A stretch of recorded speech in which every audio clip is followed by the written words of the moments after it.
Hello, everybody, and welcome to the Steelers Sanctuary podcast. I'm your host, Dave Ribeiro from SteelersSanctuary.com. And today I've got three co-hosts with me. My normal co-host, David Corob, and we've got Ron Lippock from Steelers Takeaways and Tony Serino from Steeler Country. What's up, guys? How's it going? What up? What's going on? Happy to be here. Tuesday feels like a Monday. All right, we're going to do Steelers Awards, the first annual Steelers Sanctuary Steelers Awards. But before that, I figured we'd go around the room, get our all our thoughts on the playoff games this weekend. Some really good games, some crazy finishes. Yeah. Any thoughts jump out at you guys right away? Dallas needs a new kicker. Whew. Didn't it get to a point where you actually started feeling sorry for the guy, though? Like, it was funny. Absolutely. Then he missed the fourth one. It's like, all right, now I actually feel bad. There was a you see the look on his face after he missed the fourth one. It's like his dog exactly. It's died. like a haunting. That was like a haunting image. I'm like, yo, that was 4 extra points is something, right? yeah, it really was. Yeah. There was a good tweet where when Prescott threw his helmet and said like we should go for 2, and someone said, "Well, was the kicker throwing his helmet when Prescott was throwing all those interceptions?" Yeah. I was on the way home talking to my dad on the phone, and my mom chirped in. She was talking about it. She goes, "I heard he was drunk." And I'm like, I got Good excuse already, right? like, Mom, where the hell? I'm thinking, where the hell did you hear that from? He's got sources. No, Yeah. Tyler Huntley was drunk when he decided he was gonna do Oh the my Jordan leap God. from the 1.5 yard line. That was maybe the silliest play of the weekend. Is Tyler Huntley trying to dive? You've 2 got yards. Dobbins right there. Like, I mean, if he just sneaks it normal, if you watch and the that offensive too. line, Yeah. I mean, they got enough push. He probably scores. What a crazy play. I mean, credit to the Bengals because Logan Wilson makes a good play to get the ball, and obviously Hubbard returns it for a touchdown. Although also credit to I didn't know Mark Andrews was that fast. Mark That Andrews, guy flew. yeah. Yeah. Mark Andrews has some wheels. Yeah, that dude can move. Yeah, And there was a little bit of a push in the back towards the end of that return It was too, that they let go. block in the back ish. I mean, you're not going to get that call, but Yeah. Just Yeah. a smidgen of push there. That's all. Can't go Yeah. there because then we got to talk Super Bowl with Harrison's return and Yeah. arguments about those blocks and Let him play. Let him play. yeah, let him play. nothing happened. Nothing to see. I see so many people hating on the Vikings and they're a phony team and they're a fake team. I get they're a flawed team, but they're the most exciting team in football. I wanted to see them keep going. No lead safe with them. Yes. Everything's on the table when you watch the Vikings play. I could watch them every week. You And cannot then bet on that team. You can't place bets on that team at all. No lead safe, winning or behind or ahead. I mean, Yeah, Exactly. It's insane watching them play. I knew their defense was bad. I didn't watch a lot of their games this year, but just like looking at the numbers, like I knew their defense was bad. Watching it go up against Daniel Jones and get just shredded. Like Giants fans are legitimately today ready to sign Daniel Jones to whatever extension he wants because he just boom roasted the Vikings defense in the postseason. I was I think surprised how good he looked. Daniel I mean, Jones, he did look good, and I'll give him credit. I'll give Dave all throwing, credit for all he of was that. throwing dimes. He was. Yeah, But man, that hey, Vikings Danny defense is Dimes, bad. I mean, guys were just running free. I mean, Danny Dimes is back, baby. Yeah. The Vikings defense, boy. Oof. Yeah. I mean, look, credit to the Giants because like I didn't think they'd make it this far. I've been calling them out as also a fraud. But credit to them because they are in the divisional round. We'll see how they do against Philly. They got the perfect matchup, didn't they? They really did. You They couldn't really ask did. for a better matchup than the Vikings. Yeah. Really. Yeah, for sure. Brandon Staley's still employed. How's that for a shock? They did fire the OC, which is what they really needed to do. Yeah, that's true. And the was it the quarterback's coach got fired too or something like that? Yep. No, I didn't hear that one. I heard that Lombardi got fired, but Whoever's choice it was, because Dave, I think you and I talked about this on a podcast a couple weeks ago, right? That offense, you think about Justin Herbert, the arm that he has one of the lowest average depths of target of any quarterback in the National Football League. Right? I mean, they're just a dink and dunk offense. And when you imagine Justin Herbert, you do not imagine designing for him a dink and dunk offense. And yet that's what they were all year. And so, I mean, I think Philip Rivers. Yeah. Over again. Yeah. It's crazy. That's crazy. Like, no wonder he got fired then. Yeah. Staley's like, look, it's not me, it's him. Yeah. All right, is Kyle Shanahan the biggest genius of all time, or what? He's got Brock Purdy playing like Joe freaking Montana at this point. Painful saying that. I'm just amazed. Yeah. It's crazy. It is crazy also that he doesn't know. It's like he's the least self-aware person too, because remember, this is the guy who traded away. How many draft picks did they use to go up and get Trey Lance for the number 3 overall pick? Right. I mean, you didn't need to do that, dude. You can literally turn any quarterback into gold. Right. Right. Exactly. Yeah, the system or something just it's just it don't matter who the fuck's out there. They're gonna succeed like nuts. It's so painful to see that and then know how much we've invested in the Steelers' first round picks and receiver and running back and quarterback, and like we can't even cross the 50. We got Matt Canada. Yay. Yeah. I think that's the biggest overall take from this weekend is the offenses that you're watching this weekend. And then you think back to the Steelers offense and you're like, boy, there's a long way to go. There's a long way to go to match these teams. Well, I just think it's like you see how much big plays matter. And, it's like you could turn the ball over 5 times and, it almost doesn't matter, right? Look at Jacksonville. I mean, it's, offenses, remember when defense mattered? I mean, the only defense showing that we saw was with Dallas, and that was just because Brady couldn't throw 10 yards with any accuracy. So it's crazy how like defense is just almost an afterthought, but yet here we are probably loaded up on defense in the offseason for Pittsburgh. I would argue, I mean, obviously I think the Baltimore Cincinnati game was more defense oriented. Yeah, that's fair. I mean that was a game really. I don't know how you guys felt watching that game. That felt like a throwback to like 2021 Steelers with the Ravens, where you just felt like this is an undermanned team. They're offensively, they can only do like 1 or 2 things, but they were able to do those 1 or 2 things. And defensively, they weren't playing great. But it was very bend but don't break. It was very much like, I agree. Okay, if you want to run the clock out and get 3 points, cool. We want you to do that too. So like as long as we're all in this together, we're fine. And it really did feel like that game was playing out for a perfect Ravens upset. Obviously, we already talked about, Tyler Huntley and the one play. Should have, right? Yeah. I mean, it was right there for them. Yep. Yeah. All right. Any other ones? Bills Dolphins game. That one's getting overblown. That game is getting. People are talking about the Josh Allen and all the problems with the Bills. I think that was very much just like with the Burrow and the Bengals. I don't see these big like, oh no, there's a big problem in Cincinnati now because they almost lost Tyler Huntley. Same thing with almost lost Skylar Thompson. That's a division matchup in the playoffs. Those are tough games to win. I don't look at some of the problems that Josh Allen had and say these are going to be problems in the future. It was just a very specific, like they zero blitzed him almost like all the time, and they didn't have great answers for it. I don't imagine that other teams are going to come in with similar game plans and have similar success. What I took from that game was just another system where a third string QB puts up 30 plus points. I'm like, are you fucking kidding me? Another team puts up how many points with their third string quarterback? Yeah. Like and I'm over here going, yay, we put up 28 the one day. That's great. Jesus. It's again, we go back to watching these offenses operate. I mean, it's like you're watching a totally different game. Right. They play to win. They don't play Steelers all season. They don't play not to lose, Yeah. They play aggressively. And I'd rather, see that and lose than I don't know, not see us win, but I'd rather see them try and do that than what we've been seeing. It's just these teams are designed to where if you give them 45 seconds on the clock, they will drive down the field and they will either get a field goal or a touchdown.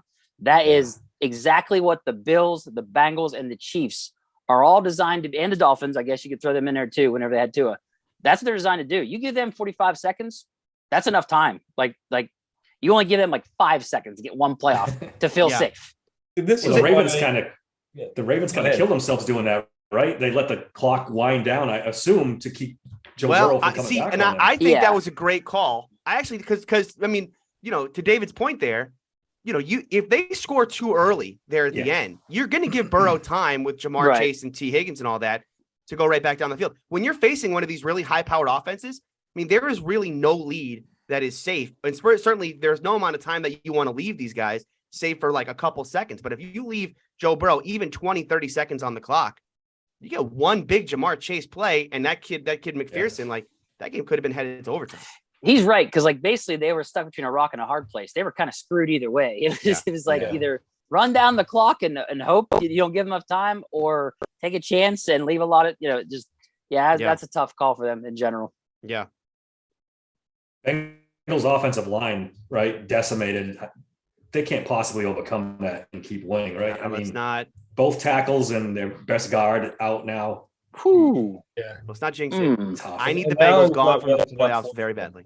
Yeah, I mean, He said very badly. You got another wager going there, Tony? I was gonna say that sounds like a bet to me. That sounds like a little bit of a bet. See, and Dave, you tweeted this over the weekend.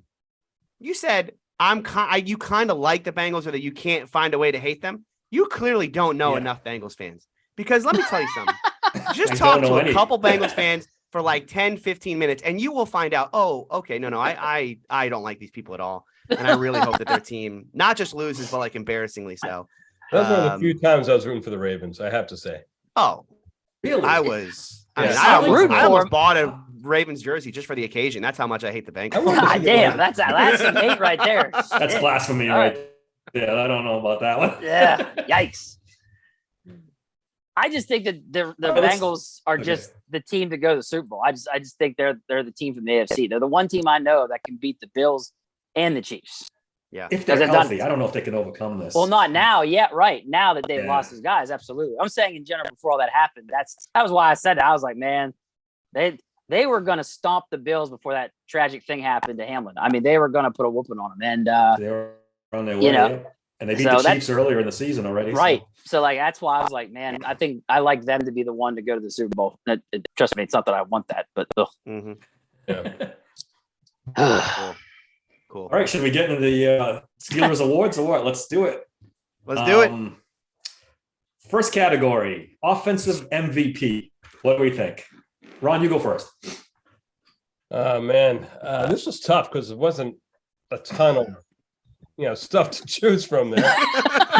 Slim say that pickings again, out brother. there. I looked at Pickens and I'm like, yeah, he certainly was a great rookie, but it's I ended up going with Pickett just because he's the future and we saw some promise, and so he led the team in big comebacks at the end of the year. He showed that he could be a leader, and with that, to me, sort of like checked the MVP box for me for the team on offense. But I won't lie, it was not there was no clear winner. Let's put it that way for me. Yeah. Tony, who do you got? Okay, so I considered Kenny. I also considered Pickens. I also considered Najee here. But I couldn't go with any of those. And here's why. Well, Kenny only had like what I would consider like 3 truly good games, right? I mean, like we all did the fan thing of like that Buffalo game where they got blown out. I was like, well, Kenny wasn't bad in that game. He went up against a great Buffalo team and like they didn't look bad, even though they only put up like 3, they put up like whatever, 10 points. I mean, they were getting blasted by 35 and we're all like, Kenny, but there's some there. So I don't know, I can't really reward Kenny with like MVP considering the first half of his season. He did have a great end of the season. Same thing with Najee. I mean, you can blame it on injury or whatnot. Like he clearly changed his running style after the break. I went here with James Daniels as my offensive MVP, the right guard. And the reason why is because he's the one guy on that offensive line now. We went to the season with 5 players where you're like, I don't know, any of these guys, is anybody going to be good on this offensive line? preseason was rough. Yeah. And he's the one guy coming out that I feel really short about. Like, I really feel like the Steelers, they at least nailed that one spot. Yeah. The rest of the line, you certainly can make arguments about upgrading. No one's going to sit here today and tell you that you have to get a right guard. And I think for me, that's why he's MVP. He is, if we're talking about the next great Steeler offensive line is being built over the next 3 to 5 years, he's a part of it, no doubt in my mind. Good All call. right, Dave, you're up. I will be getting back to James Daniels down the road this episode. Yeah. But I actually went with Najee, and the reason why is because he did have another 1,000 yards rushing, 229 yards receiving, led the team in TDs. It was 10, and it wasn't even close. Everybody else was half that or less. Yeah. He only had 1 lost fumble, 2 fumbles total, but only 1 for a loss. And I mean, literally, offensively, stat wise, no one came fucking close. Now, if this had been the first half of the season, there's no way in hell I'd have told you I was making him the MVP. However, the way he played second half was absolutely incredible, and probably the biggest part, besides the O-line, of course, a reason why they roared back to go 9-8. I mean, he was just a man amongst boys out there. Once he was fully healthy, changed his running style, went back to being the Najee we know he can be. Instead of looking like Trent Richardson out there half the fucking season. Yeah, that was amazing what he did in the second half, and that was why I went ahead and went with him. Because like you said, I try to look at these other guys, and I'm just like, no, Kenny had more interceptions than he did touchdowns. That ain't gonna work. Yeah. I mean, for me, the second guy, like statistically for stat wise, would probably been Pickens, just because he led the wide receivers in touchdowns. It was hard, and I don't blame Tony at all going with offensive line. And I'll get to Daniels down the road here. Yeah. It's kind of like the least offensive turd category, right? It's like Yeah. I went with I did a little Najee Warren combination here, because without this running game, can we even imagine what this offense would have been like if they hadn't turned the run game back around after the break? I mean, this was historically bad stuff before the break, before the bye, and the run game kicked in, kind of saved the offense. Those two guys, I couldn't decide between them, because I think Warren's now my favorite Steeler on offense, the way he played this year. And Najee, like Dave said in his with his choice, just a phenomenal second half of the season. So I went with that combo as offensive MVP for the Pittsburgh Steelers. Warren going to go for Najee.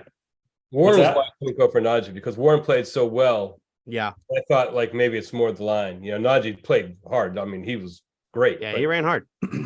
He ran hard. I almost went with, here's what I almost went with this. I almost just tried to do I didn't want to go off the wall right from the start, but I almost went with like Chase Claypool or Zach Gentry here, because I really feel like you could make an argument that trade forced them into 12 personnel, forced Gentry on the field, which is like a reason why the running game turned around. You can make a strong argument for Claypool and his exit being the MVP like of the season. The Claypool trade is a huge storyline of the 2022 season. Chase Claypool's a hero. He really is. He's You'll never hear that phrase again. The sacrifice he made than he was in his presence. The sacrifice he made so that we could have the 32nd overall pick. They should put him in the Hall of Honor next year. They should put him in the Hall of Honor. They should elect him into the Hall of Honor. Retire the jersey. Put it up. I agree. It's going to be weird watching someone else wear 11 from now on. Did you guys see that he did a podcast with I forget which one it was, but he was talking about how good he was going to be this season. Yeah. And how he was going to have like what was the pod? I can't remember. He said he was going to be a top 3 wide receiver. Top three wide receiver. Yes, and he's going to have all these touchdowns. And looking back at it, it's like it's hysterical. Like he couldn't have done. He may not be the top 3 wide receiver on the Bears. Yeah, right. Yes. Correct. The thing about that interview is I didn't mind him saying that, right? I don't mind a receiver believing that, because I think you do have to have a rational confidence to be a quality NFL player. It's just he doesn't play like that. He doesn't play like a player who actually desires to be, right? I mean, if he really had the desire with think about his athletic tool set, and then and then having the belief of I can be a top 3 receiver. I mean, what's holding you back at that point? I mean, that to me, like that disconnect. He did not want to make the combative catches. He just didn't. He wanted to fold like a fucking lawn chair. Every time the ball came up, he wanted to catch it with his chest, fold like a lawn chair, and fall down the fucking ground. It was just so hard to watch, because like you said, his skill set, he should not be doing that. It is horrible. This one should be easier. Defensive MVP. Dave, let's start with you. Who'd you have for defensive MVP? I went Minka Fitzpatrick. Led the league in interceptions, second on team, 96 tackles. He had 1 block. The guy he just shows up in the most critical moments. I mean, I go back to the Bengals in the first game of the season, driving clear down the field, scored a touchdown. All they got to do is kick the usually easy extra point. Game's over. My guy comes through and blocks the damn ball and saves that game. And I mean, how many other games did he seal it with the game-sealing interception, right? Yep. So, like, to me, it was just like that guy always showed up in big moments to put the game away or to save it. So that was why I picked Minka. It seems like the guy always shows up in the most critical moments in the game. Tony, who you got? Same. I mean, this is easy. This is Minka. He led the league in interceptions. I think he's tied for the league in interceptions. Yep. I mean, he was like Dave said, he is as clutch a player. Big play. You need it. He's usually going to make that play. And I think what really happened with him you go back to the 2021 season where this run defense was so bad. I think he had to become a better tackler, a better open field tackler, a better run defender that year by necessity, right? I mean, it wasn't necessarily a natural part of his game back then, but he kind of made it a part of his game. And I think you saw that at points this season. I mean, this run defense was better, but he still had to contribute in that way. And I think, he's a really well-rounded player at this point in his career. For me, I mean, I guess you put Highsmith 2 here, but for me, this was an easy Minkah Fitzpatrick defensive MVP. Ron, any different? I thought Minkah, but then I went with Hayward. And the reason I went with Hayward is because he's just the leader, right? I mean, everything goes through him. He played extraordinarily well with really no one on either side of him that was really top-notch defensive lineman, right? We lost some guys. He carried the load on that defensive line, I think. And Larry O played really well, but I thought that he was the guy carrying the load on that defensive line. And he made a lot of big plays too. He was always in that backfield. He doesn't always get the sack, but he got the pressures. I thought that just in big games, which wasn't always his forte, to be honest, but in big games this year, he had impact. And I thought that, a guy like Minkah has an impact X amount of plays a game, which are key. But Hayward was having a guy like that, he's having impact almost every play. Yeah. So disruptive every game. Yeah, I thought so. And Highsmith I was close, but Highsmith was always hit or miss to me. Like he had some really big games, then you want to hear from him. Then another couple of big games, and you want to hear from him. And then he became more consistent. But I thought Hayward was just, on the whole, more consistently impactful than. To piggyback on your pick, Ron, I came across that he was the highest ranked defensive player for the Steelers by PFF. Not that we love PFF, but just so just throwing it out there too, that he actually was the highest ranked defensive player on the team by them. Yeah, and some people were saying, this is a down year for Cam or whatnot. I mean, I think it somewhat was. I mean, by Cam standards, not by normal player, but he still was. I mean, you look at some of his numbers. I have PFF pulled up here. Funny you bring up PFF. He was third in pressures among all interior defensive linemen. I think he was top 5 in sacks, and still, still an elite run defender, right? I mean, still 10.5 sacks is no joke. Yeah, no, exactly. For interior defensive lineman? For an interior defensive lineman, That's pretty incredible, yeah. 3/4 to boot, yeah. So anyway. Yeah. And considering how much they had to move him around, I mean, they played him a lot at nose this year because Alualu was just, he's gone. Montravius, and anything the Steelers could do to not put either Montravius Adams or Tyson Alualu on the field, they were willing to do. Yeah. And so that meant Cam had to play a lot of nose, but he did. And he can do that well. I mean, it speaks to the quality of the player, especially at his age too. What is he, like 32 now, maybe 33? It's still playing at a high level. Okay. Almost every other year, I say TJ is the defensive MVP. And even before he got hurt, he was well on his way to that again. I mean, that first game was just incredible. But given that the injuries, I had to go with Minkah too. I mean, I think there can be a case to be made that Minkah was the defensive player of the year, not just the Steelers MVP, but the impact he had all season long with the interceptions, the big plays, and still, how many tackles did he finish the season with? He was still a key run defender on top of it. 96. He was second on the team in tackles. 96 tackles. Yeah, it's incredible all the stuff he did. And he's become a leader as well. I mean, he had no problem confronting Cam Hayward when he thought he took that dumb penalty and chirping at him. This has become a Minkah's defense. I was really impressed with that. And I love Minkah Fitzpatrick. Do you remember on the podcast? I was like, it's about damn time somebody's held accountable. Getting tired of this shit. I was all fired up, man. I was like, hell yeah, keep him in check. Let's go. I mean, it was a bad call. It was a bad call, but there was a little extracurricular activity for sure. But you want to see that parties in that. You want to see that in your leaders. You want to see them step up and hold people to the fire. Everybody gets held accountable. The standard is the standard, right? That's that's got to be the mindset, even among the players. Okay, next up, Steelers Rookie of the Year. Tony, why don't you take it first this time? I wanted to go George Pickens here. I really did. I wanted to go Pickens because he had a complete season, right? I mean, he kind of started off, first of all, training. You go all the way back to training camp.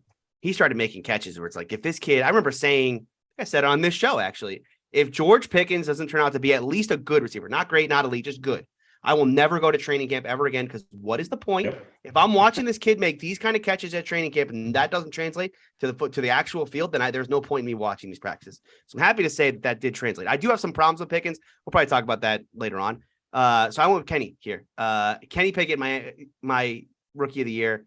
Those last 3 games, especially talked about it before, what he did going into Baltimore, you cannot oversell the moment. Rookie quarterback in Baltimore, prime time, playoffs on the line, going up against that defense. Hey kid, there's 4 minutes on the clock and you're down by 6 or you're down by 4. You got to go. You got to make some plays here. You got to lead this team back. And he does, and he doesn't do it by dinking and dunking. He does it by delivering dimes down the football field in and out of structure.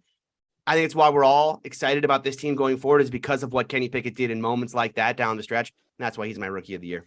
You're making me want to run through a wall right now. I'm getting so fucking fired up. All right, since you're so fired up, you go next. I'm like, fuck yeah, let's go. Next. You know, I went with, I did go with George Pickens. 800 yards receiving, rough rip, had 4 touchdowns. He literally led all wide receivers as a rookie on our team in touchdowns. I just catch after catch he made that was so like, it just blows your mind. How the hell does he make these catches? That catch he made against Cleveland was incredible. Besides OBJ and those, that catch was incredible. And, I think he led the league in combative catches. There's a stat, I think it was combative catches. He led the league in that too, as a rookie. I mean, just think about that. So that was why I picked him. I didn't pick Kenny just basically because he did have more interceptions than he did touchdowns. He didn't play a chunk of the season.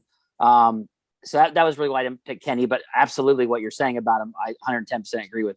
To have that clutchness to do that. Oh my God. I mean, don't even get me started. Go ahead. Yeah. Ron, who do you got? Yeah, I feel like if I chose Pick as my offensive MVP, I could not choose him as the rookie of the year. That's a good point. So I'm going with Pickett. I mean, part of me wanted Warren. I was thinking like maybe I leaned to Warren, the Pickens. I mean, there's only 3 like really strong candidates. I couldn't get a sense of how good he was. I'll be honest. I couldn't get a read on him. So I chose Pickett. Maybe it's a too easy of an answer, but it just seemed like the way he finished the season is exactly what you wanted to see in a rookie quarterback leading into next year. And hope is priceless when you're looking at the quarterback position in Pittsburgh right now. So that's where I went.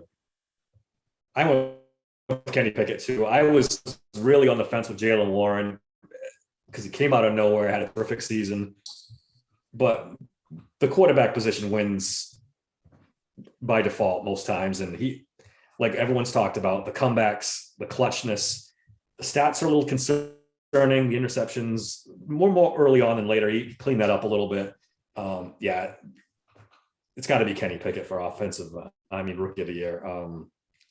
Pickens is also a great choice. I mean, he had a great season, but like I said, I defer to quarterback. Now we have hope at the quarterback position, and it took me a long time to get here because halfway through the season I was still in doubt. Yeah. There's still a little bit of doubt in my mind. The ceiling of Kenny Pickett, but at least there's a baseline. How many games did he go in a row without an interception? Not that many because he threw the one against the Raiders. But it was like 4 or 5 in a row or something, though. No, there was a streak he had. He did have a little stretch there. It was like 5 games or something like that. Where and then he broke it against the Raiders. That's what it was. Hold on, Saints, Colts, Falcons, yeah. Oh, okay. They're counting the Baltimore game because he's technically started that one. Okay, and then he threw it. Is that what it is? Yeah. Because like he played like 2 series. One series, I think he got taken out on the second series. I think he got hurt. You got the concussion. Okay. Well, that's an easy stat to get. Well, because you guys saying 5, I'm like, wait, 5. Yeah, it was like 4 or 5. It's 4. Yeah. I mean, it's really 4, which is still, it's not bad. It's not. And look, some of the interception numbers are inflated. So, some of the interception numbers are inflated because what happened against the Jets, right? The Jets game, some of those interceptions were a little silly. They hit the receiver in the hands. I mean, the one to Claypool. Yep. Don't get me started on that one. There was one to Deontay too, I think, that he should have caught and didn't, if I remember correctly. Yeah. He had a lot of drops that hurt him. Yeah. This year. Yep. Absolutely. No, I'm shocked. Not with the Steelers. All right. Biggest surprise. No, most underrated. I'm sorry. Let's go in order. Most underrated. Ron, go first. Yeah, this was maybe the toughest one, and I might have bailed out on this, but I went with Sutton. Just because a corner, you did too? Yeah. So did I. Corner, like, Oh, shit. I went different. different. Go ahead, Ron. I'm glad I went first. Yeah. I just felt like, you know what? He's the only true decent corner. Like, I like Witherspoon. I like Wallace, but I felt like Sutton's the guy that if you had to sign any one of those guys, he'd be the one. And, I thought he played well, and he reminds me a lot of Willie Gay, and he plays smart. He's right in the right position all the time. Doesn't get beat a lot. I just thought he played well, and I didn't have a lot of other things. I didn't feel like I had a lot to choose from there with underrated, because either we got really good players or guys who we need to replace, and Sutton's probably it really was one of the other good. Yeah. Tony, who'd you have? Yeah. I also had Cam. I think. I mean, this one. Look, I thought about choosing. Well, I thought about just going chaos and choosing Robert Spillane and seeing how everybody reacted to that. There's a case there too. I mean, we can hate on Spillane all we want, but there's a case. There is a case. Yeah. I wasn't going to make it because he does have. There's real deficiency to this game, and there's you're not wrong in pointing it out, right? I mean, if you sit here and say, like, the guy is just not an athlete, and in coverage, you get him out in space, that's a big problem. And that's something that defensive coordinators are going to game plan for game in and game out, right? So, like, I just couldn't do that. I also thought about Terrell Edmonds here. So I thought Edmonds had a really good year again. But I feel like this is like an every year thing. The problem with Terrell Edmonds is he was a first-round pick, not a third-round pick. Yeah.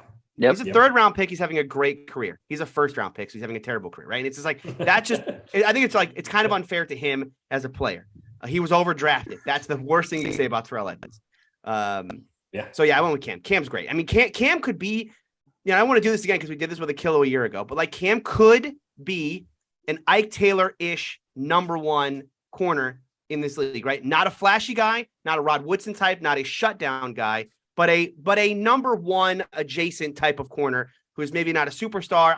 The one stat I like to look at when I look at corners and try to evaluate them is yards per reception versus average depth of target. Meaning, how far down the field are they attacking you, and then how often do they actually like what is the average catch? His are basically 1-to-1. And anytime you see a guy who's either 1-to-1 or less than 1-to-1, I mean, you get one where their yards per catch are less than the average depth of target. That's insanity. That means that all they can do is beat you basically on quick game stuff where you're playing off coverage.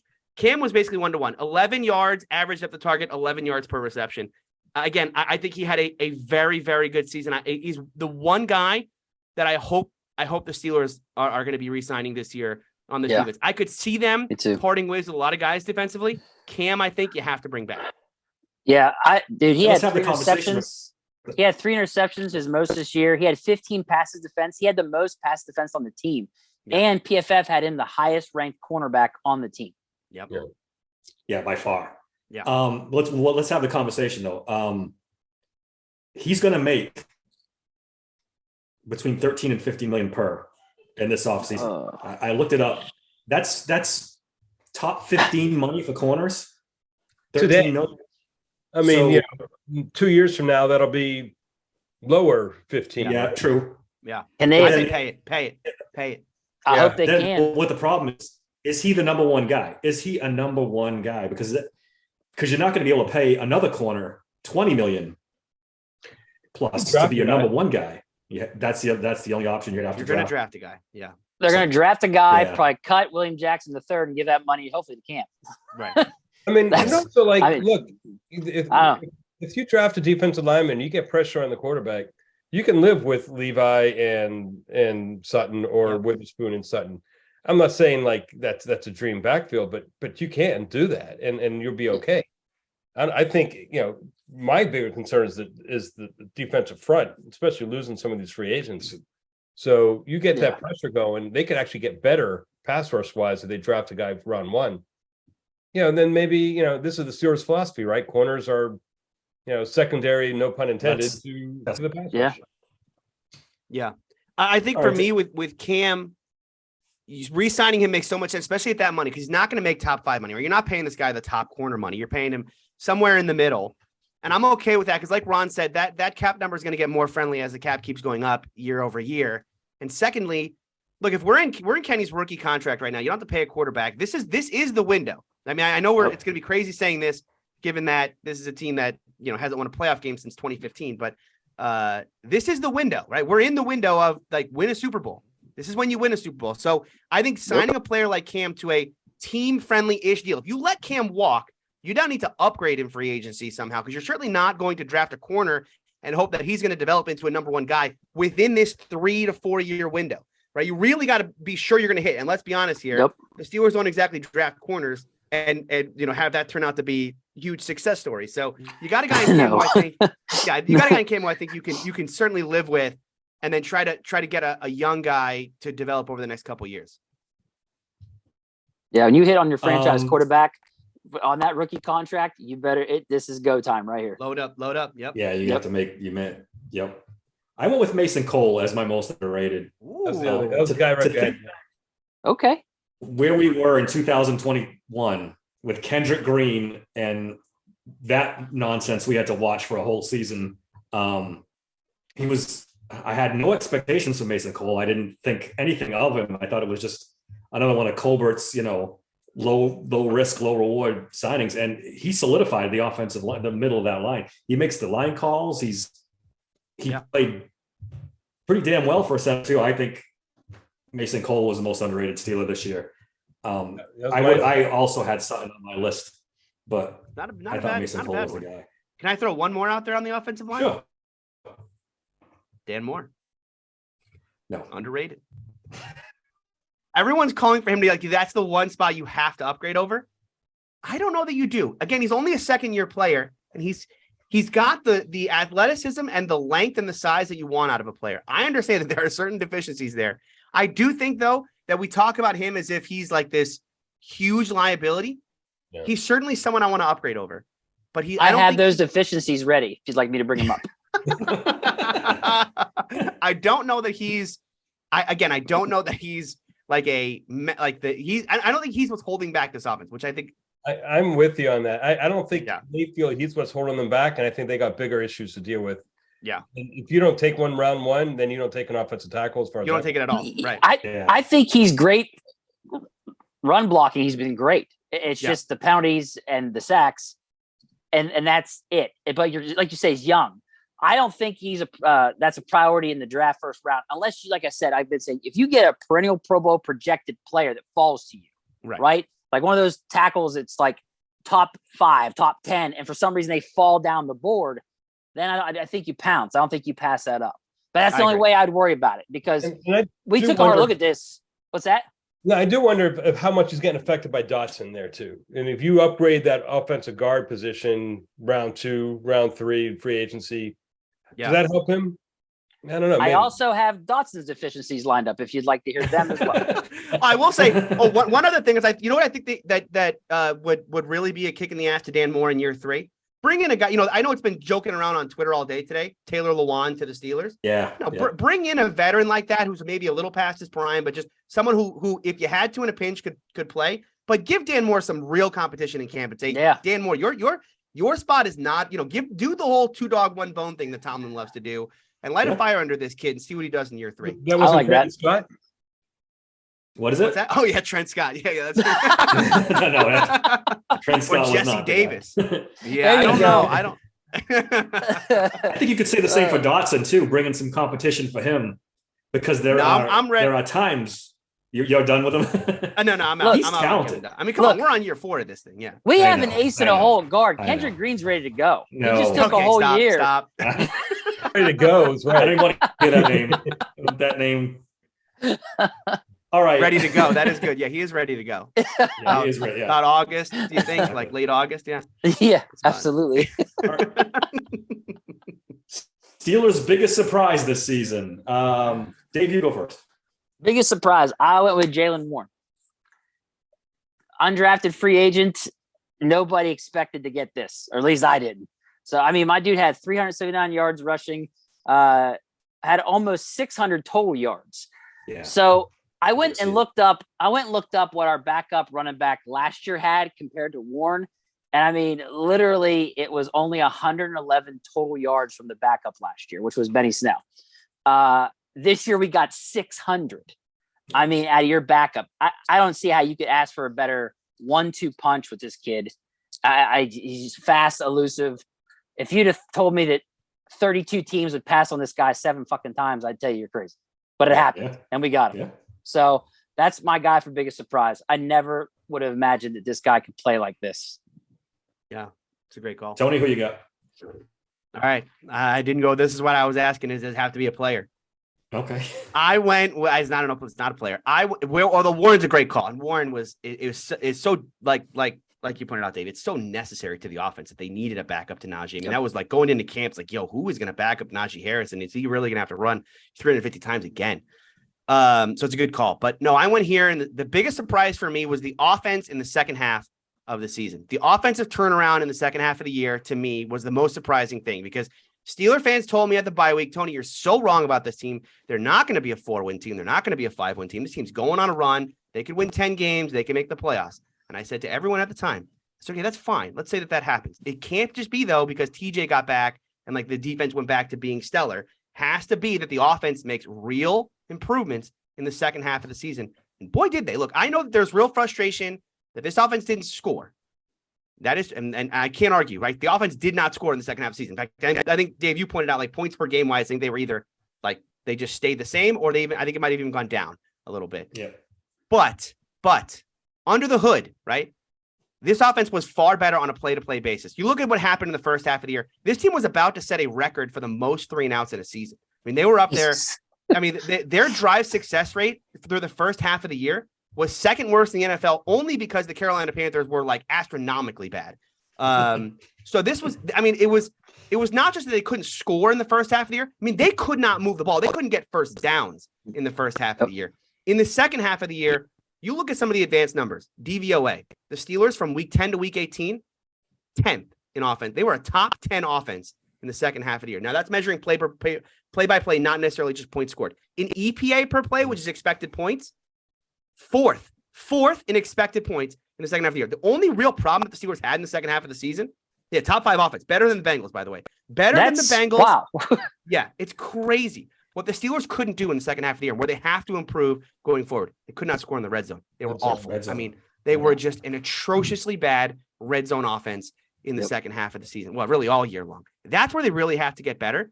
But I think for me, like, we'll talk at some point about the whole Matt Canada thing, especially if they bring him back. I'll steel man the case at that point, because I can steel man the case for why you bring back Matt Canada, considering some of the success you had in the second half of the year. I don't necessarily agree with bringing Canada back, but if Tomlin ends up making that choice, I mean, I kind of understand why he's going to do it. The second half of the season, the offense was actually good.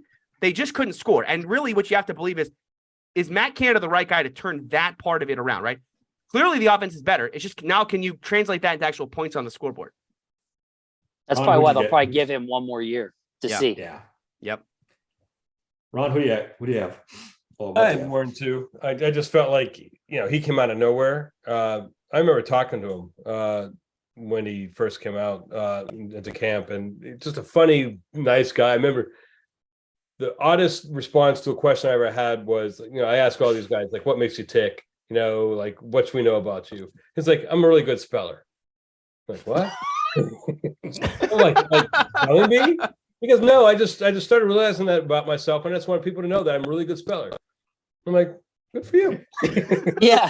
But he's like the most humble, just like down to earth guy, and like he gets off on spelling well. I mean, great for him. And I just liked the way he played. I liked not just the way he ran the ball, the way he caught the ball, the way he blocked. I mean, he just did it all. And so I just couldn't think of another surprise on this team that stood up more than him.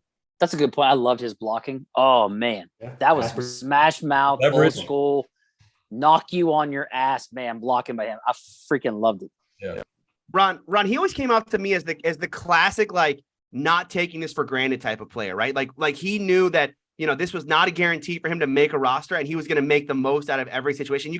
It just feels like that's every play for him. He thinks this could be my last, so like better make the best, better make the best of every single moment I have out here. And I think that's what kind of naturally draws you to him, right? he seemed to really embrace that undrafted free agent. Like, and then what's really cool is that these guys believe what Tomlin tells them, that look, I don't care if you're a first round pick or an undrafted free agent, you're going to get a chance. Doesn't mean you're going to make the team, but you are going to get a chance. And what you do with that, that's up to you. But he, like you said, embraced those chances, and he gave it all every time. And he knew what he was doing. He read the playbook. And that's the biggest mistake these guys make, is they go on the field and they forget, like, it's about that playbook. It's all about that playbook. Because if you don't know that, you're screwed. And he learned the playbook. He's a smart kid, and he learned that playbook straight away. Love it. I went with Jalen Warren. So, I mean, like I said earlier, he's probably my favorite offensive player right now. Was it one of the interviewers asked, one of the reporters asked him, how did you get your running style? How are you such a North and South guy and not like an East and West guy? He's like, I don't have the talent that, Najee Harris says. I don't have that option. It's one way for me. I have to go hit the hole right away. And I thought that was an excellent answer to the question. It's like, and that's all he was. He got the North South. He didn't know any other way to play. Mm-hmm. Well, at the time we Big were ball, like, hey, could you teach Najee how to do that? Because right now he ain't doing it at fuck at all.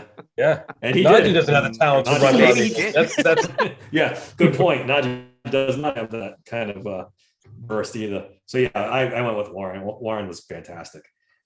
Okay, here's one. Biggest disappointment. We'll go the opposite way for the Pittsburgh Steelers in 2022.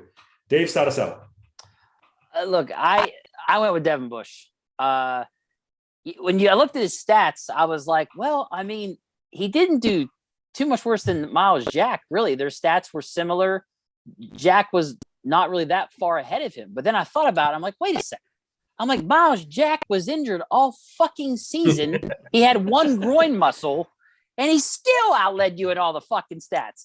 Like, that's the thing. He doesn't seem like he wants to make contact. And then he gets swallowed up on run plays. He can't shed his blocks to make tackles. He doesn't hit the gaps whenever he needs to fill them. He's just not a good football player anymore. It sucks. He's okay to sometimes not great. Every once in a blue moon, he might do something good, but I didn't see it a lot. He's never going to live up to that number 10 overall draft pick. He's just never going to live up to it now. And it sucks. But he was the biggest disappointment to me. I was really hoping at the beginning of the season, when he looked like he was, starting to get, decently better, that maybe he would come back, but no, it's gone. Tony, who do you have? For me, I have Ahkello Witherspoon. Ahkello was, to me, the biggest disappointment this year. First, I mean, obviously the injury that kept him out the entire year, but really even before that, look, if Ahkello worked out, when you go back to his numbers in 2021, this was a guy who, for that, whatever it was, 6-week span in the second half of the year, graded out in like all measurements as like a true number one. This was like, he was graded out like a top 5 corner in the league. Now, I think everybody knew, okay, Ahkello Witherspoon's not going to be a top 5 corner. But, boy, if you get anything close, you get a top 20 corner out of this guy, that solves a lot of problems the Steelers have, because you got that for nothing. You can re-sign him, and then you are set there. You don't have this problem going forward because you got him, Sutton, and you would work out the rest. So the fact that, not only did it not work, but, it just all fell apart to the point where he was it was a massive liability early on in the year. He got picked on. I think it started in that New England game, but then really in that Cleveland on Thursday game. Maybe the hamstring was bothering him going into that game, perhaps. But man, that was to me the biggest disappointment of the year, is that Ahkello thing. It didn't just, he didn't just grade out to be like an average player. It's like, now I don't even think he makes a roster anymore going into 23. Ron, who do you have? I had 2. I'm cheating. Okay. Bush, because I just didn't. To your point, David, I just felt like it wasn't his play that bothered me as much as the lack of heart behind it for me. Yeah. I just didn't like. Yep. You saw Robinson come in for like 3 plays, and he'd stuck his head into the pile. Yep. Mm-hmm. And Bush, there's just no chance in hell Bush was going to do that. Nope. And that's what bothered me with Bush, is that he's just not sticking his head in the pile. And the other one, sort of an odd one for me, was Austin getting hurt, because I really wanted to see what he was about. And I think the offense really needed his speed. They're the worst team in the NFL in big plays. And I think Austin's speed where the lack of speed on the offense is a huge problem. Losing him when he was doing so well in camp, and the offense really needed someone like him to take the top off defenses, I think that was just disappointing because I really wanted to see, and he's a good kid. I wanted to see him go out there and play. And you can say the same with Watt too, but I just we know what we had with Watt, right? Austin, it would have been really cool to see what he could do out there. Yeah, I like that. I like that pick. That's a good when pick. you think of it that way, it's like, yeah, that's. My biggest disappointment was the TJ Watt injury, because if he had stayed healthy all season long, I mean, if that Bengals game was any indication of where we were going, it was second straight defensive player of the year. He's the most dominant defensive player on the Steelers, maybe in the league. I've talked about him 1,000 times on this podcast. He makes everyone else better on this defense. He makes Cam better. He makes Highsmith better. He makes the corners better. And the defense suffered for a long time when he was out. We all remember the Bills and the Eagles games and how bad those were. And even the fourth quarter of the Jets game, for Christ's sake, when they couldn't stop the immortal Zach Wilson. MILF Hunter, baby. MILF Hunter. Yeah. If TJ had stayed healthy, I think this team's a playoff team. Yeah.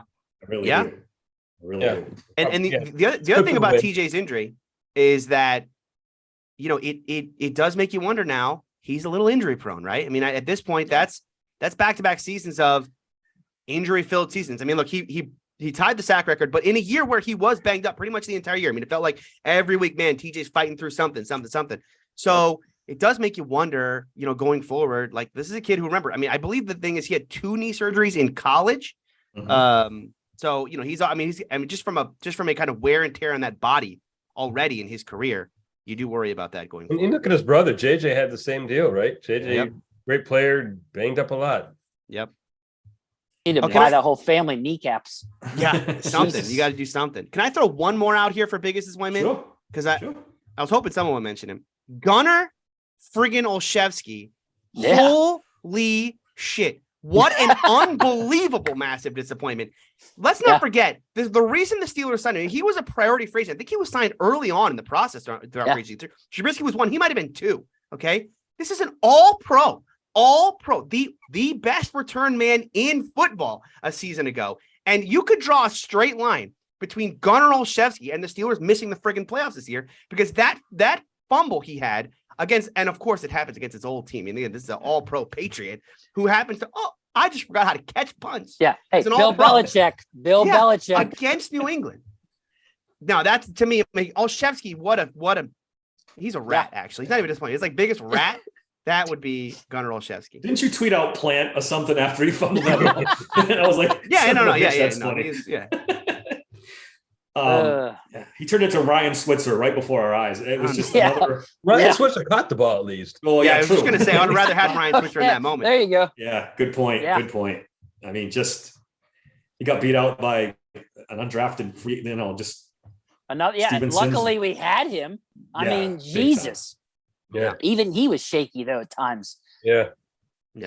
Oh, that return game, man, for us, it's always a fucking black hole. It's like always an adventure, right? Every freaking They never should have got rid of Stephon Logan. They never should have got rid of That was my guy, man. There you go. Or the guy they cut that went to Denver. Deontay Spencer. Deontay Spencer was good too. I mean, Spencer was good. Yeah, he was pretty good too. Yep.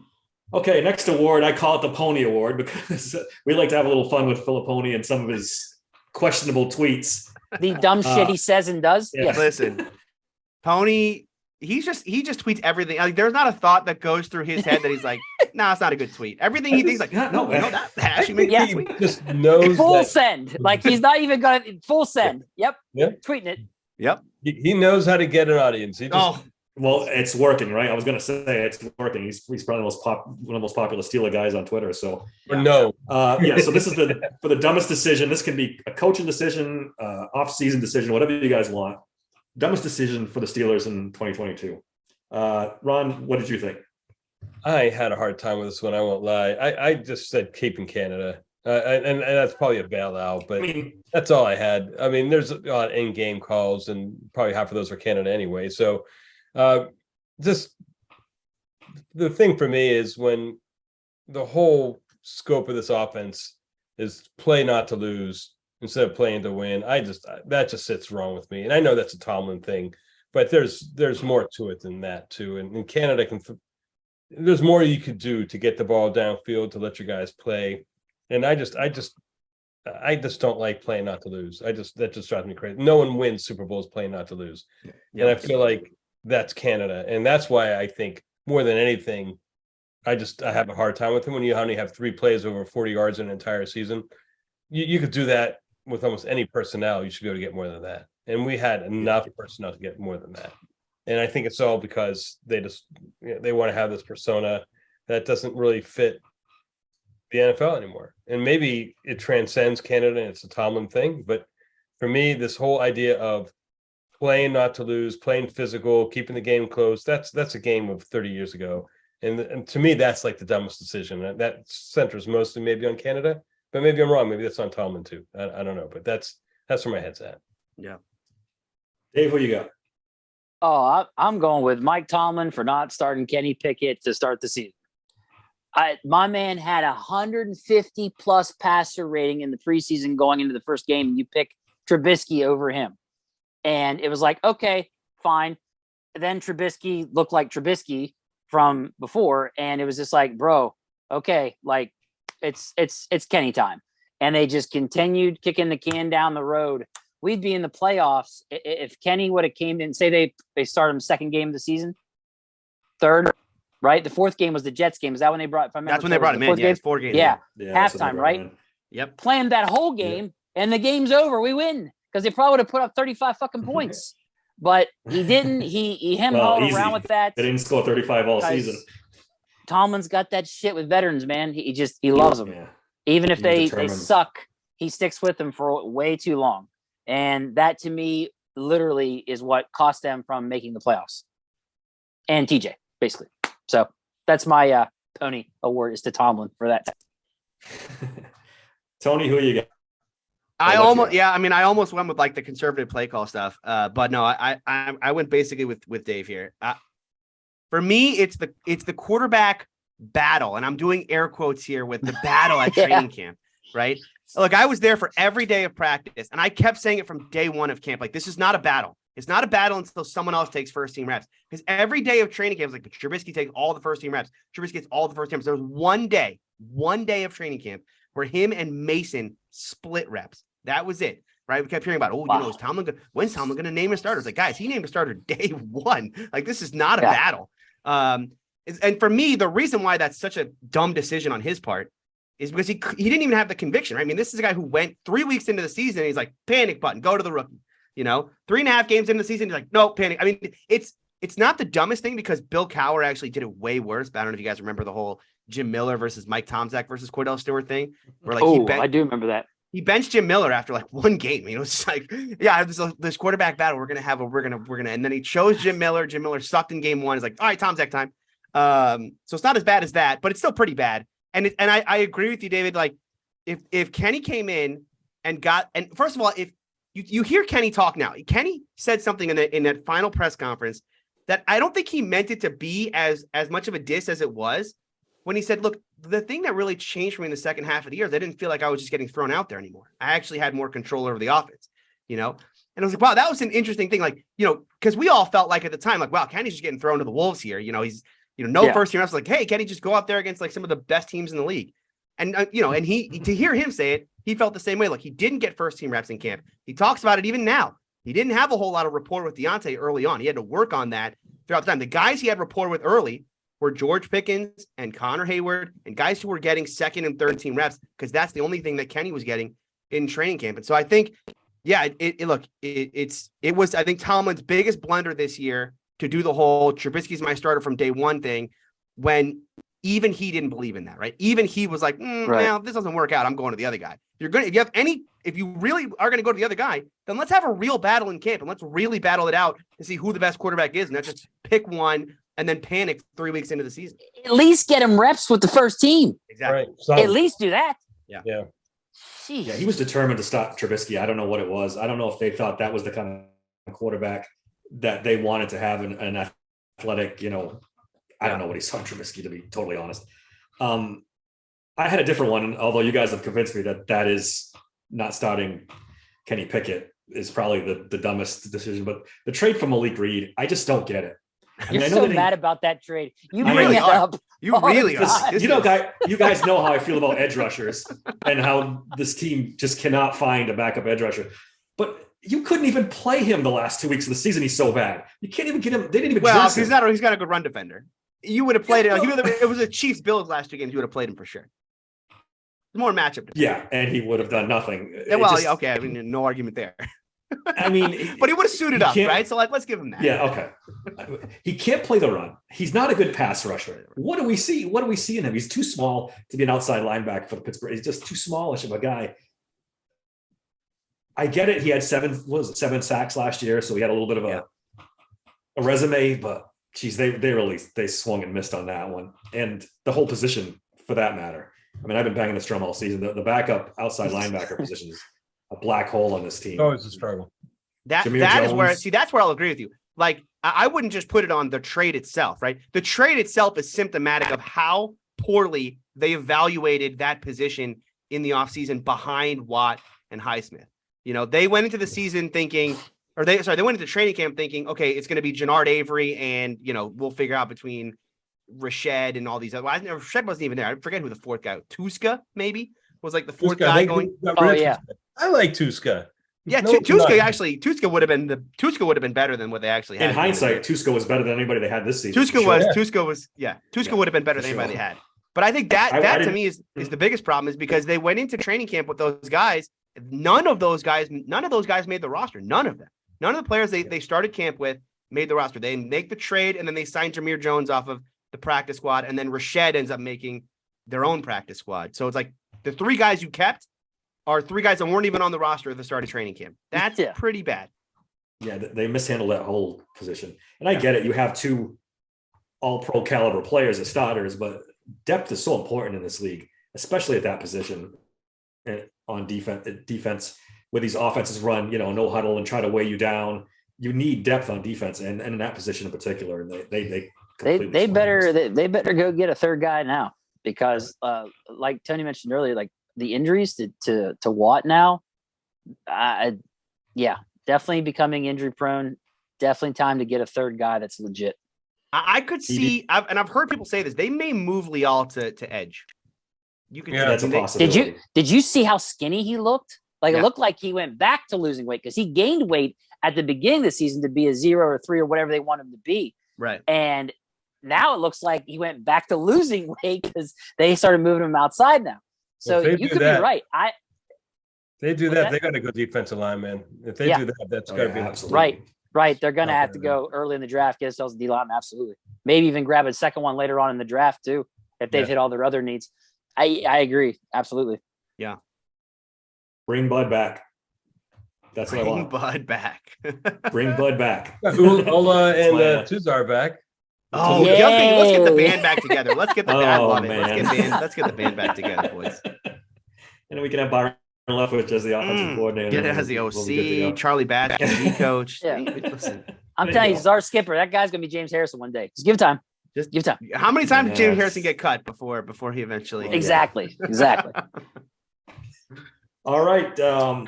Next category is best off-season edition. Tony, you go first this time.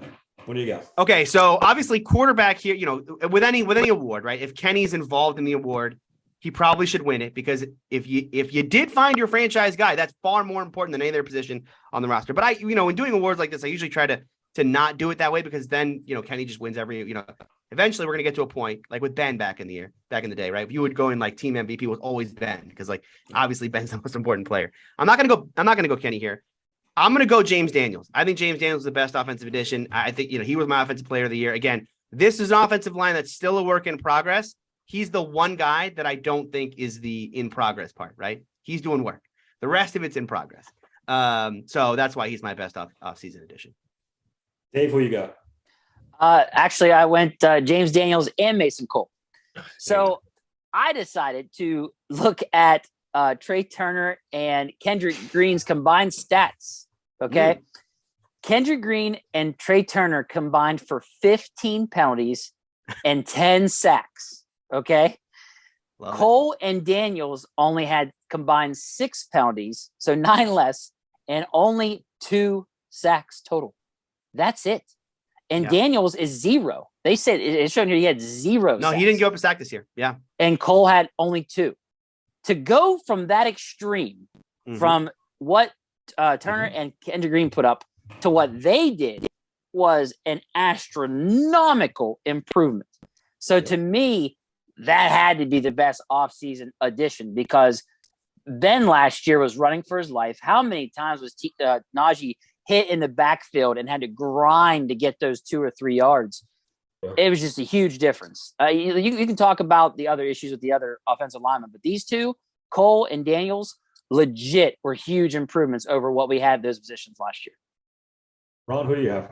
I had the same exact thing, Cole and Daniels. I mean, it just I took acquisition more as not draft, you know, and I thought like those two were, they changed everything, right? They changed the makeup of the offensive line. We were running the ball as soon as they got some time together and they gelled. They were a force, and then I thought they're easily the best. Miles Jack, if he stayed healthy, could have been in contention, but he just wasn't. I didn't see enough of what he did. Casey stayed healthy, maybe he would have been a pick. I like Casey coming in.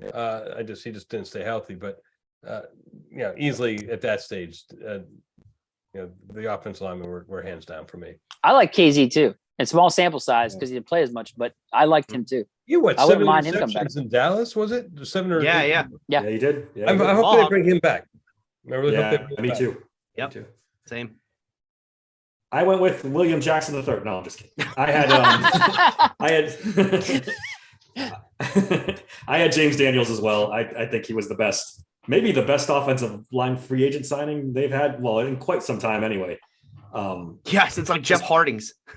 Yeah. You have to go back a long That's way. back a ways, damn. Yeah. James Daniels was a home run free agent sign. They didn't really. What did he end up? What's his average yearly? Like $8 million a year, something like that, 8 to 10, something like that. Yeah, that's a home run signing. That's pretty good. Yeah, that's a home run signing. That was one. He's young. He's like 25. And the kid's like 20. He's like a year older than Kenny. Think about this. He's like a year older than Kenny. I think Chicago incredible Claypool for him. What's that? What'd you say? Chicago trade Claypool for him now. Yeah. How do they still have a GM? What is I know. going on? How does that guy still have a job? How does he still have a job? How does the guy in Denver still have a job? Yeah. I don't know. To be fair, Russell could have seen Russell Wilson. Yeah, I mean the Russell thing. Who knew? But damn, who knew the Seahawks coach knew? Not just the coaching staff. I mean, I think the players knew too. Like please don't take him. Please don't. Yeah. I think everybody. I mean, you could tell Seattle. That game 1 when Seattle beat Denver. Like even the players thought, "Yep, we know." Yep. I remember the Bears GM having an interview after he acquired Claypool, and he was, saying how good of a blocker Chase Claypool was, and I'm like, wait, what did he say? I almost fell off my chair. I'm like, he's never watched Chase Claypool, has he? He's never watched Chase Claypool. He maybe watch you know what he does? He's one of those guys who goes on when he wants to do scouting, he goes up and looks up their highlight film, right? Just look up all their best plays, and like that's man, because look, you look at some of Claypool's best plays, like they're pretty legit. I mean, but you gotta. You just turn on literally anything other than a highlight film, and you'll figure out what kind of player Chase Claypool is. You're probably right. That's probably what happened. He looked at the highlight reels and was like, "Oh my, yep, this guy's great. Only a 2nd-round pick. It's a steal." Yeah. He didn't pay attention to the date for the video. It was 3 years ago. Exactly. All right. Next category: play of the year. I'll be interested in what you guys think. Tony, you go first. What would you have for the play of the year? This is very personal. There's another one that probably should win play of the year, but I'm going to go with Minka's pick 6 to start the year against Joe Burrow. As we said before, I hate the Bengals a lot. So that game was like very personal for me because I had to hear Bengals fans all year talk about how they're going to, we're getting waxed and all that. Especially, going on a podcast where, it's the rest of the AFC North, right? And they've all been dreaming of this day in particular, the post-Ben era, which is when everyone in that show's been telling me, listen, once you guys get to the post-Ben era, it's over for the Steelers. You guys are going to be 5-11 forever. You're going to be in quarterback hell. Can't wait. So for the Steelers to come out against the defending AFC champions, go in their house and not just beat them, but it really embarrassed them, especially from the way that defense played. So that and to start with the Minka pick 6, I mean, that's a real. I loved that play. Ron, what do you got for play of the year? I went with the one that you were probably thinking of, Tony. The Pickett to Najee touchdown. It just signified everything that we all hope to see against the team we hate the most. It was just the perfect ending to that game and the perfect sort of catapult into to next year. I just think that was, it was like almost the trend, like the transcendence of Pickett. Again, he could suck next year, but it gave us that feeling like we've seen what this guy's going to be able to do now, and against a really good team in a big game, a really heated rival. It just had everything for me. I was on one of the podcasts. I told Dave on that play, I had to sit down because I was in utter shock that play happened. Like usually, guys, I'm standing like 2 feet away from my 55-inch TV. I'm like, just out of my mind. But when that play happened, I was just like, oh my God, I can't process this. I had to sit down and think about it and process that he made that play. Like I was just like, wow, like it was bad for me. I don't know. My mind went into overload shock. I couldn't handle it. I literally couldn't handle it. But I actually picked the one-handed catch by Pickens. Okay. You heard all that hype right through training camp, but yet they hadn't really gotten him that involved yet. And you're like, we ever going to see this kid, make, one of these catches. So then you see him make that OBJ-esque catch. And I think that one was even harder because it was really, really behind him. Yeah. And it was just the most awkward, he looked like Gumby out there catching the ball. And you're like, oh my God, this kid is going to be special. That was for me. I was just like, this kid's special. When he make that kind of play, I was like, all right, we got something here now. And that's why to me, that was my play of the year. Just for, the hype is real with the kid. That's what you were waiting to see, is the hype real. And it was. But the other ones you guys mentioned were amazing too. Like, it's tough to pick one. It is. I think for Pickens, the one thing that worries me about Pickens going forward, right? Because he had so many of those great catches this year. What he didn't have is a lot of great catch it in open space and run. The one thing with him, and this is where I worry. I think, Dave, you and I talked about this on a previous show. I worry that he's going to end up being a number 2 receiver in this league. He'll never be a true number 1 because he's not an elite separator at all. In fact, I think if you go to his opens, because they have the trackers and the players now, they can actually track how open you are on a play-to-play basis. He's one of the least open receivers in the National Football League. He makes the most contested catches of anybody, but he's not a great. You watch him on film, he's not a great runner. In fact, I hate to use this word, but he's lazy as a route runner a lot of the time. I think Ben mentioned this on his most recent podcast where he said, look, Pickens has a lot of talent, but that kid's got to keep working. Like, you don't want to let this. He had a great rookie year. Don't let it go to your head. Keep working because you have a ton of talent, but he's got a ton of his game that he still needs to work on. Well, that is the one worry I have. That makes sense with him leading in combative catches because it's always, he's never breaking away. That makes perfect sense. Yeah.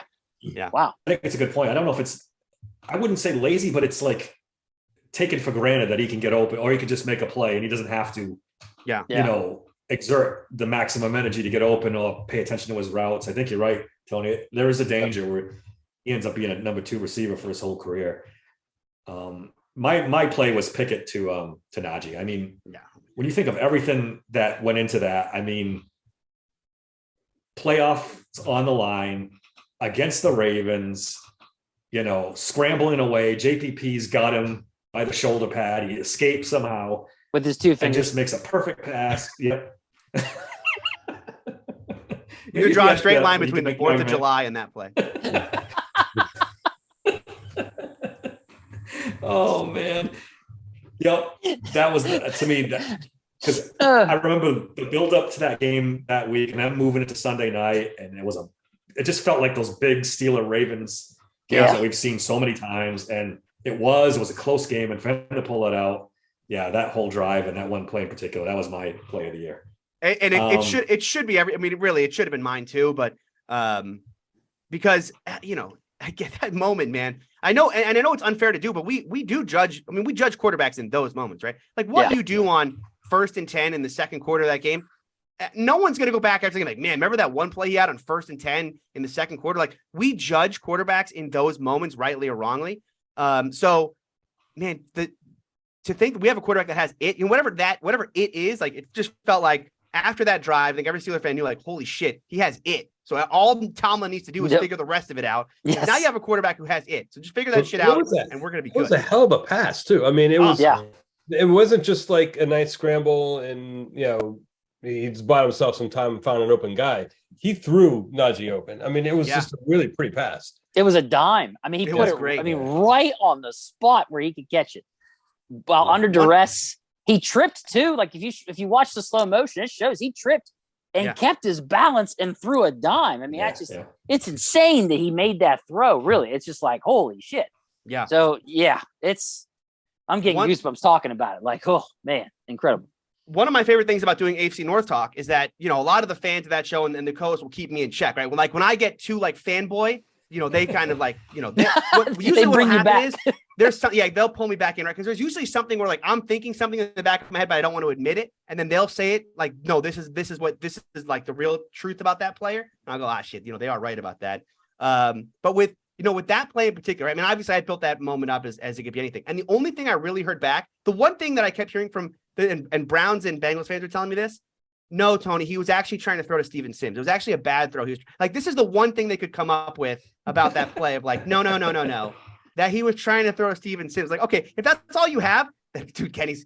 I heard that he should stay in the pocket. He's never seen scramble. And that's the other thing about that play is it's everything that's right and wrong about Kenny right now because he got himself in trouble in that play. Like he immediately takes a snap and starts floating left, which is right into pressure, but then, YOLO Kenny takes over. It's like, all right, got to do the backyard shit. That's my game right now. So he's got the athletic ability to dip the shoulder and get underneath and roll outside. And then, throwing across his body, you go back to that pit tape. Like the one thing that always stood out to me about that tape is this kid's got really good accuracy, no matter how he's throwing it. If he's throwing it on the run, in platform, off platform, like that accuracy is there. And you saw it on that play. Yeah, absolutely. All right. So we had the play of the year. What was the game of the year? Ron, you go first. I said the Raiders game just because of the emotional significance. Franco passing away shortly before, them winning near the end. We talk about the Baltimore game, but that was another comeback that Pickett threw too. I think that was just an emotional, if Baltimore was sort of the proof, the Raiders game was like a good clue. Right, that Pickett had something there, that it factor that starting to show. Right, it wasn't shining, but you could see the light, and I think that helped me feel a bit more confident with Pickett. And it was also just again the emotional impact of the game, Franco passing, all that stuff. Just that to me was the game of the year, just because of all that stuff. Yeah, Dave, what do you got? I had two. I had the Bengals game at the beginning of the season, and then I had the Ravens game. The Bengals game for me was just, I never expected our defense to do that to them. It was just a game like where you're like, holy fuck, like we look incredible. Like our defense looks elite. Like we're making Joe Burrow look horrible. Like it was incredible to see that. And then you're like, no, they're coming back. What is going on? And then you're like, it's over. They're going to kick the extra point. It's over because they got a hell of a kicker. And Minka blocks it. And you're like, what? And then we go to overtime and we kick the field goal to win it. They're like, it was just a hell of a way to start the season. But then I go to the Ravens and it's like, man, Ravens, Steelers, playoff implications. We got to stay alive. And they do that at the end. Kenny does that. So those two for me, man, are just very impactful for me for the season. Those two games. All right, Tony, what do you got? Yeah. I mean, look, all right, I'm going to change mine. It would have been the Bengals, obviously, because I'm, it's the selfish. Like I really do hate the Bengals. But no, I'm going to switch it to the Raiders one because I think, Ron said it well there. That was a very that moment. So we get these moments in time of like it becomes like bigger than the game itself. Where that was like a celebrating Franco moment, and really, the crazy thing, I think a lot of us got to watch it with family because that game was on Christmas Eve. which is kind of cool because my whole family is Steeler fans. So like watching that all like with the extended family and everything and getting to watch them when Kenny's first real fourth quarter comeback. And then I just loved the idea because, watching with family, we all were, as they were losing the game the entire time, we're all kind of looking around like, hold on. The game where they celebrate Franco, they're not going to win on a last second touchdown in this game too, right? I mean, like that is like NFL rig stuff, like, haha, this game is definitely rigged. Right. It's like, they can't happen again. And then, just, not to be like too poetic about it, but like you think about it, 50 years prior to that, it was a rookie Franco Harris who plucked the ball out of the air to give the Steelers 13 points to win that football game. 50 years later, it's a rookie quarterback to a rookie wide receiver to give the Steelers the 13 points they needed to win that football game. I mean, it really was poetic in that moment. So yeah, that's my game of the year. God, you guys got to talk me out of my choice. My original choice was the Ravens game because it was a hell of a game too. I mean, as much as you hate the Bengals, Tony, I hate the Ravens. Okay, all right, as much if not more. I mean, I really you're up in the Northeast. Have a thing. I mean, yeah, it's more of a respect type thing because they've always been good and the Steelers have always been good, so they've always been the main rival. And the way Kenny brought them back. You guys make great points about the Raiders game too, with all the backstory behind that. So that's a toss up. I think I'm going to stick with the Ravens though. That game to me, that was the most excited I've been for a Steelers team in a long time. I was on the Super Bowl hype train after that for a little while because I couldn't calm down after that come from behind. I was like, holy shit, this team's going to do it. But all good choices though. Those 3 games. The Raiders game, it was like that first game where you're like, whoa, Kenny's starting to look like, hey, this guy might have something here. Yeah. And then the Ravens game cemented it, like, solidified it. You're like, holy shit, like he really is the one. Like, that's what it was. Like that Raiders-Ravens games were just like the 1-2 punch to let us know, hey man, you guys have got something here. Like you might have hit on your franchise quarterback, your next one. And to get to your point about the AFC North podcast you do, those people got to be pissed. Like they got to be fucking they're in denial. They're in denial. Or that. Yeah. No, they're in current denial. Yeah. Because if I thought we're done with Ben Roethlisberger, it's over. They're going to be a 5-11 team. They're going to be trash. And no, we go 9-8 and looks like we got our next franchise quarterback. Literally the draft right after we lost Ben. Like, right. I love it. Yeah. It's so good.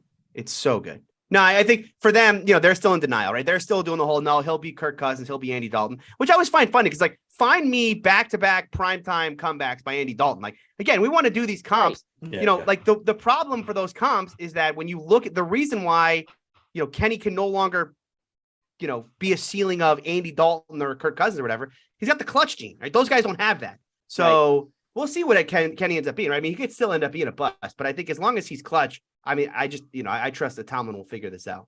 Cousins is literally the opposite of clutch. Right. Yeah. Like, I don't know, The one thing Kenny didn't do was check it down on 4th and 3 on any of those, or on 4th and 8 on any of those drives. Yeah. Yeah. They're total opposites. Like Cousins has all the arm talent in the world. Like he can throw any pass, but in big games, he shrivels. And then Kenny's the opposite. Maybe not the best arm, but comes up big in big spots. Our final category, Coach of the Year. It's unanimous. We don't even need to go around. I think this is unanimous. We're all going to pick Matt Canada. I'm pretty sure. Negative. I'll go first this time. I went Pat Meyer. I mean, this offensive line, the running game. Everyone went that way, right? I mean, he was. I thought I was being so clever too. You can make the case for Austin because the defense really, especially second half. I didn't even consider Austin. The other, he was pretty good, but I got to go Pat Meyer. Who's Austin? Dave and I joke about that all the time on the pod. When everything goes right, that Flores guys who run that team, right? No one ever mentions Austin ever. No. Well, you know who does? So Bengals fans mention it to me all the time. We're like, oh, you guys got Terrell Austin as your DC. You're screwed. He's such a bad defensive coordinator. Because, he was bad for the couple years he was in Cincinnati. And I keep telling them, like, guys, Terrell Austin, like Keith Butler told this to us on the way out. He said, I didn't call the plays. Tomlin calls the plays. I wish I called the plays. Tomlin called the plays. So, like, I'm sure Austin is involved in game planning. Like, I don't think he's just like a figurehead at the position. Like, I'm sure he has input. But at the end of the day, this is a defense in Mike Tomlin's, Mike Tomlin's image, right? It's what he wants it to be. So this is Mike Tomlin's defense. And I'm sure Flores had his input as well. But at the end of the day, I still believe Mike Tomlin is like, this defense is Mike Tomlin's defense, period. Like the Rams are Sean McVay's offense. Yep. Did anybody have anything different than Pat Meyer? Dave, who did you have? No, that's what I had. Yep. Ron, Okay, you have I'll make the case for Mike Tomlin then.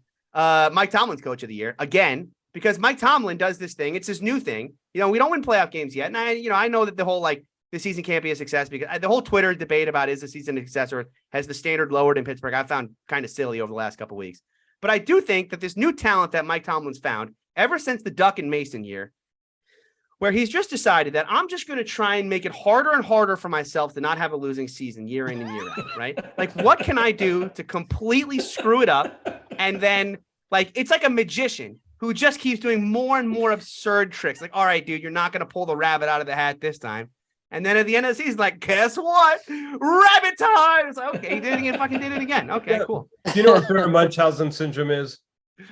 What's that? What is it? Baron Munchausen syndrome, where where you want to make yourself sick? Yeah, where people make other people sick so they can heal them, make them better. Yes.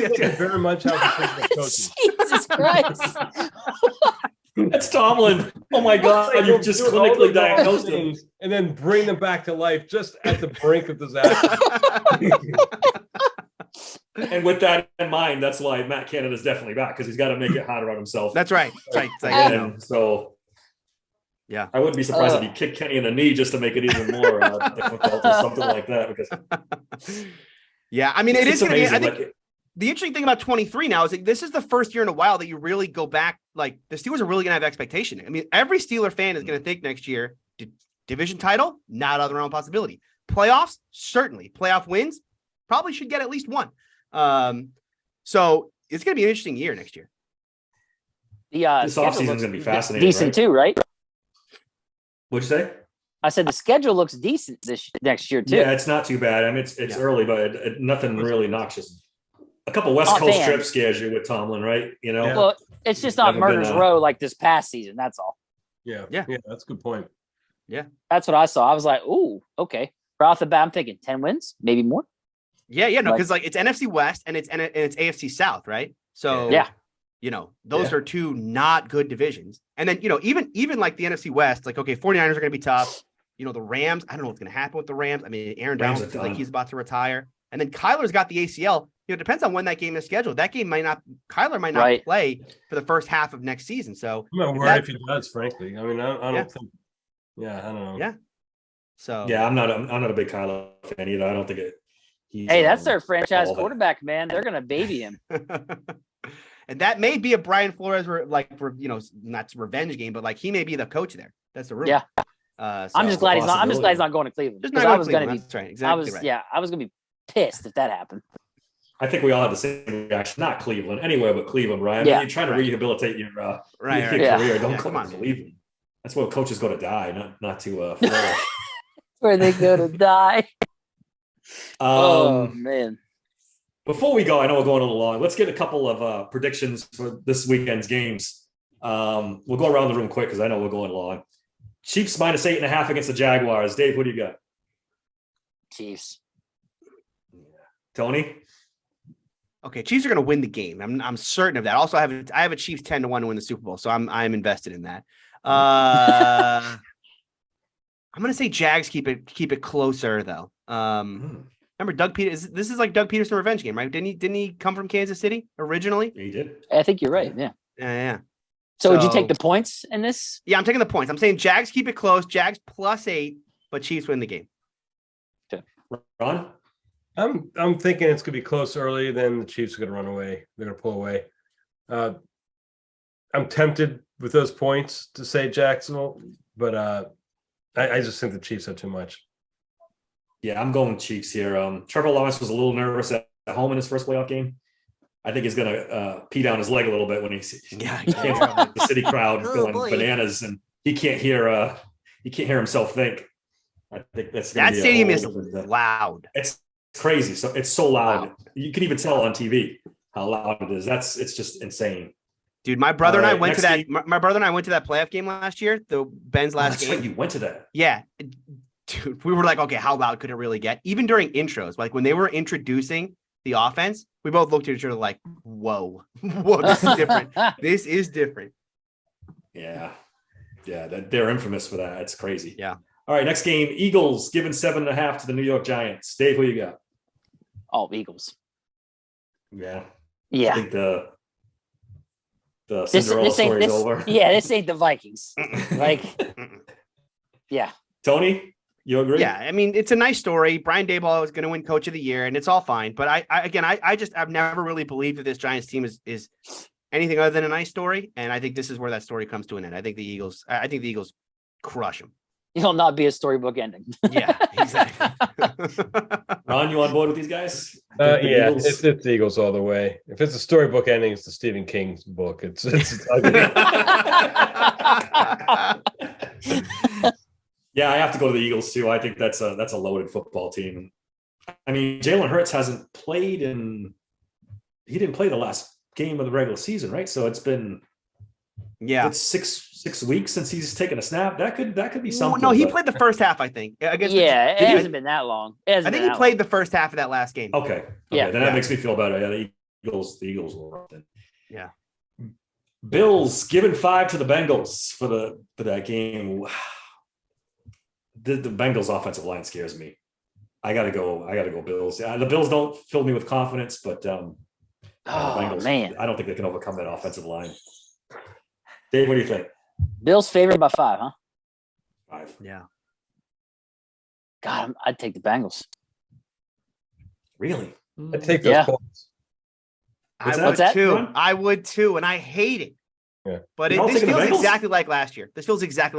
Everyone's just kind of going into these games like, oh no, the Bills will win. The Bills will win this game. Same thing we did last year.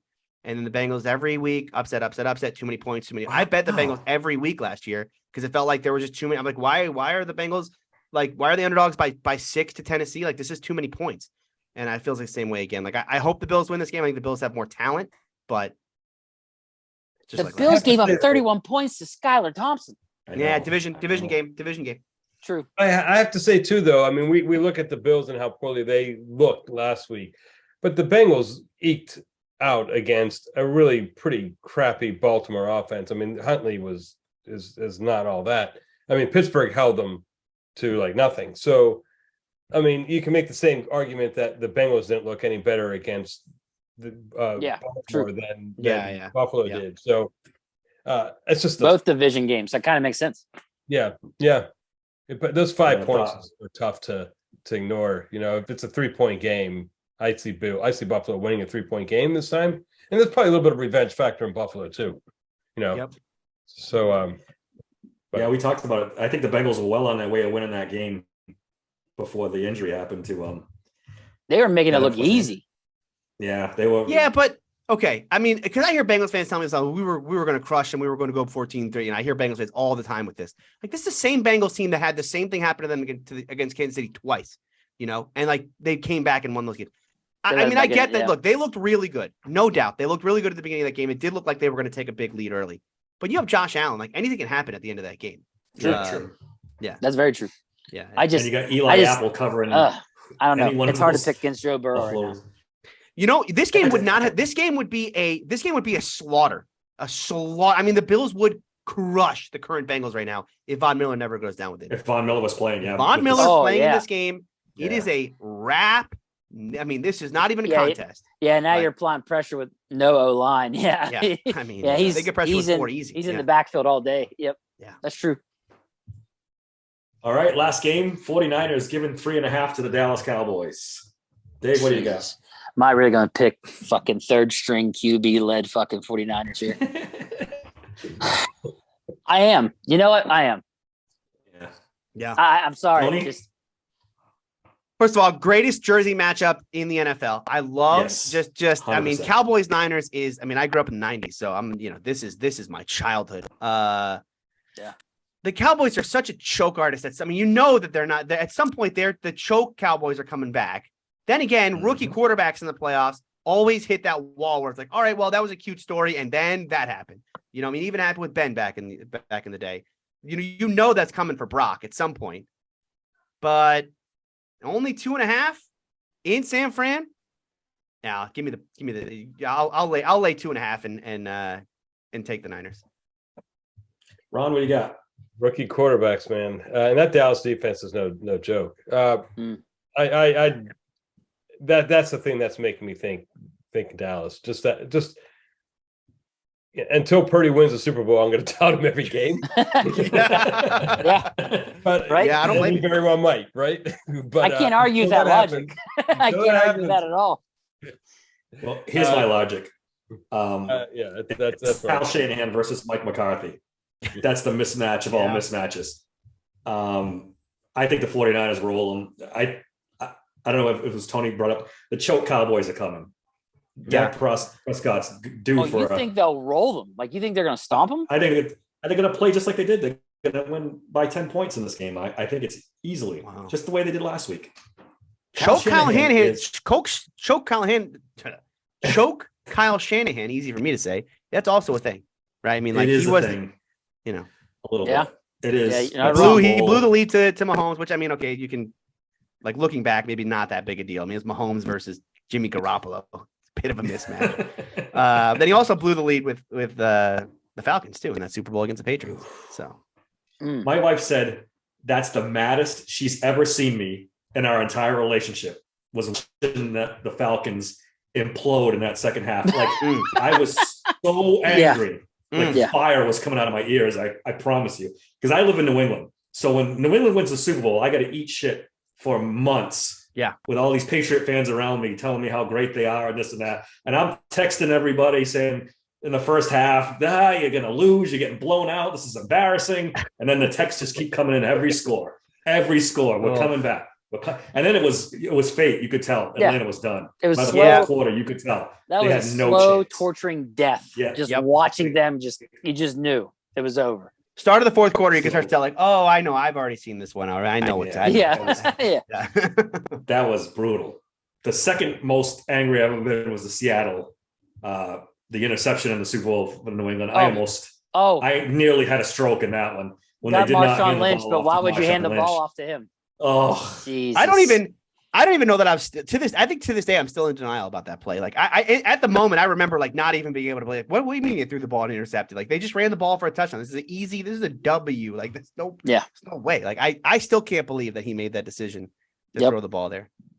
You can't tell me there's a more lucky franchise in the history of sport than the New England Patriots. Just it starts with drafting Brady out of the blue. They didn't know what they had. Nobody knew. And since then, it's just been, Then you got, video cameras and people with fake media IDs. And, next thing you know, they're just winning left and right. It's really strange how all that worked out well for them. Yeah. They made up a rule for them, a tuck rule. Where did that come from? Yeah. It's just been Deflate gates. Try living out here. It's brutal. Guys, thanks a lot. This was a fun podcast, man. I had a great time. We're going to have to do this again next year. Yeah. Any parting thoughts before we get out of here? Let's start with you, Ron. You want to plug anything? Any new interviews on Steelers takeaways? Just keep coming. Starting to talk to some of the guys I just signed, Madre, Harper, and some other guys. I'll have some interviews posting with those guys soon. It'll be fun, but just right now it's sort of quiet time if you're a Pittsburgh fan, sadly. Tony, you want to give any plugs before you get out of here? Well, Ron, if you want to get started early, just interview Tremaine Edmonds and Joey Porter Jr. now. I mean, just when you can get that in before they even. You need to wait. Get a jump on it. Yeah, just get a jump on that one early. You get the exclusive on that one. For me, AFC North talk. We're still doing twice a week, although I'm really hoping we go down to once a week. We do once a week when all the teams lose in the playoffs. So hoping we're doing once a week going forward. That'll be Mondays, 5:00 on YouTube. Check that out. And I also do my own YouTube channel, Steeler Country with Tony Serino. And I appreciate you having me today. I love these award shows. I used to do it on an old podcast I used to do called it's called Steeler Country, but it was with two other guys. We used to do an award show at the end of every year. Love the award show. So I appreciate you having me. This is a lot of fun. Dave, give me a Twitter handle and we'll just get out of here. All right. M_Corb. Also hit me up on TikTok under Steelers Sanctuary Podcast. All right. Thanks a lot for listening to the Steelers Sanctuary Podcast, and we'll talk to you later. Thanks.